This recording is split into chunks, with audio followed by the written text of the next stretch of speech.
የተረገምክ ነህ። እግዚአብሔርን በመቃወም የተናገረው አንደበትህ የተረገመ ነው። አፍሽን ዝጊ። ስሙ የናዝሬቱ ኢየሱስ ይባላል። አብዳችኋል።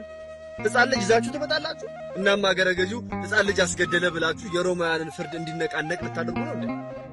በእድሜ ምናልባት ልጅ ልሆን እችላለሁ፣ ነገር ግን ከመንፈስ ቅዱስ ጋር ታላቅ ሆናለሁ። ወረኛ ትመስያለሽ። ስምሽ ማን ነው? ሙራኤል። ደህና እንግዲያውስ ሙራኤል ምን ያደርግልሻል ይሄ እንግዳ የሆነ ፍልስፍና? እውነት ነው።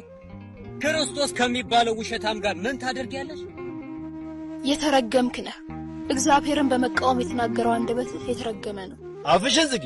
ውሰዳት፣ ወደዋ እስኪላጥ ድረስ ግረፋትና እስር ቤት ወርውራት፣ እዛው ትሙት።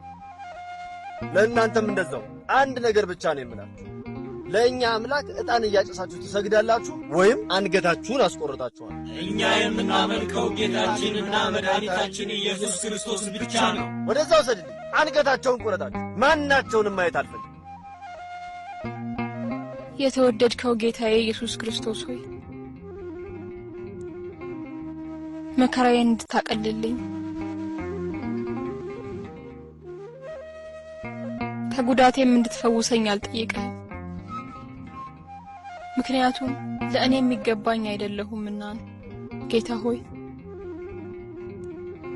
የምሰቃየው ለቅዱስ ስምህ መስዋዕት ለመሆን ነው። ነገር ግን ጌታዬ ከሚሰቃዩት አባቶችና ተከታዮች ጋር እንድሆን አድርገኝ። በአንተ በጌታ ላይ ያላቸውን እምነት ጨምርላቸውና ሰማዕትነታቸውን ተቀበል። ኢየሱስ ክርስቶስ ሆይ አጠንክረኝ።